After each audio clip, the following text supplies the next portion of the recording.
Hey, this is Pastor Bunjee Garrett, and I want to take this opportunity to present you with another word of encouragement. Well, in case you missed it, it was just last Friday when the so-called House of Representatives, they decided to ignore America's Bill of Rights, and they did this by passing the assault weapons ban of 2022. Now, just to be clear, these representatives are trying to ban various semi-automatic guns, which they've arbitrarily labeled assault weapons. Now, I should remind you that every single one of these representatives who voted in favor of this bill, they took an oath of office. They took an oath of office on the day they declared, "I solemnly swear that I will support and defend the Constitution of the United States against all enemies, foreign and domestic." That's right. These political leaders that we call representatives, they've been called to protect the rights of the people, and in so doing, they've promised to support and defend the Constitution of the United States, which includes the Bill of Rights, where we find the Second Amendment. Now, just for the sake of clarity, the Second Amendment is stated in this way: a well-regulated militia being necessary to the security of a free state, the right of the people to keep and bear arms shall not be infringed. In other words, every law-abiding citizen of the United States has a constitutional right to keep and bear arms. Therefore, the politicians who want to create these laws that infringe upon our God-given right to keep and bear arms, well, they're simultaneously breaking the oath that they swore when they promised to support and defend the Constitution of the United States. Now, it should be noted that the Second Amendment provides no distinction between one armament and another. Not only that, but there were already a variety of multi-shot firearms available by the time the Second Amendment was written. This included at least one flintlock magazine gun, which could carry up to 20 rounds. And listen, those who insist that the founding fathers of our nation were clueless about rapid-fire rifles, well, they're really just exposing their own ignorance about the history of weaponry. With that being the case, we should take a moment to ask, why was the Second Amendment created in the broadest of terms? When James Madison and George Mason created the Bill of Rights, why didn't they exclude rapid-fire rifles from the Second Amendment?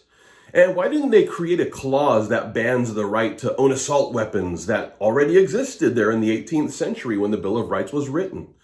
Furthermore, why are there so many in the House of Representatives today who believe that they have the political power to create such a law that is clearly in conflict with the Bill of Rights? Now listen, this is not to suggest that there's never a time to amend the U.S. Constitution. And yet I must insist that the representatives who voted to pass the assault weapons ban of 2022 just this past Friday, they're actually in violation of breaking federal law. For example, U.S. Code 1918, under Title 18, it calls for the imprisonment of any government official who breaks their oath of office. And remember, the oath of office is made when an elected official solemnly swears to support and defend the Constitution of the United States against all enemies, foreign and domestic. Therefore, the elected representative who tries to infringe upon our Second Amendment rights, well, they're simultaneously violating federal law by attempting to alter our constitutional form of government by a means other than an amendment. And according to U.S. Code 7311 under Title V, those who violate their oath of office, well, they should be removed from office. And not only that, but they should be confined and even fined for their federal crime. Now, the chances are this unconstitutional bill is probably going to be shot down by the Senate, pun intended. And yet, at the same time, we must not fail to notice that the government here in the U.S. has actually slidden so far to the left that these gun control bills are treated like legitimate forms of legislation rather than the obvious attempt of the progressive left to codify communism here in our country. And listen, I get it. We all want to see an end of the mass shootings that continue to increase here in our country. We all want this problem to be solved, and yet at the same time, it's important for every American to remember that psychopathic shooters don't obey gun laws. They're not going to obey this law. Therefore, the assault weapons ban of 2022, this cannot solve the problem. No, to the contrary, It will only leave more Americans more vulnerable against criminals who will still be carrying their illegal assault weapons. Now you might be wondering here, why is a pastor pushing to protect our Second Amendment rights? Well, one reason why is because I know enough about history to understand that those who are determined to disarm a nation, those are typically the same people who also want to take away every other unalienable right, including the right of the people to peaceably assemble with the rest of their religious community.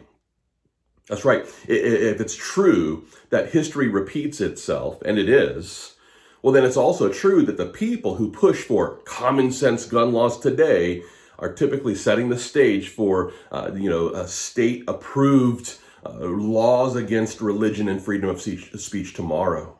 And while they'll promise us utopia, what they actually deliver are mass graves filled with the bodies of those who disagreed with them. This was precisely what took place back in the early 20th century, when the leaders of the Ottoman Empire decided to disarm the Armenians. And from that point forward, it didn't take long until the Turks committed the Armenian Genocide, which resulted in the extermination of 1.5 million Armenian Christians who were living within the Ottoman Empire. We've seen the same thing happen all over the world. We saw it happen in the Soviet Union. We saw it happen in Germany, China, Uganda, Cambodia, Rwanda, and the list just goes on. And in each of these cases, the same basic formula was used, which is essentially this: stir up hatred within a population and then convince the people that disarming civilians is the best thing to do for the public, and then begin to exterminate the portion of the population that opposes the government.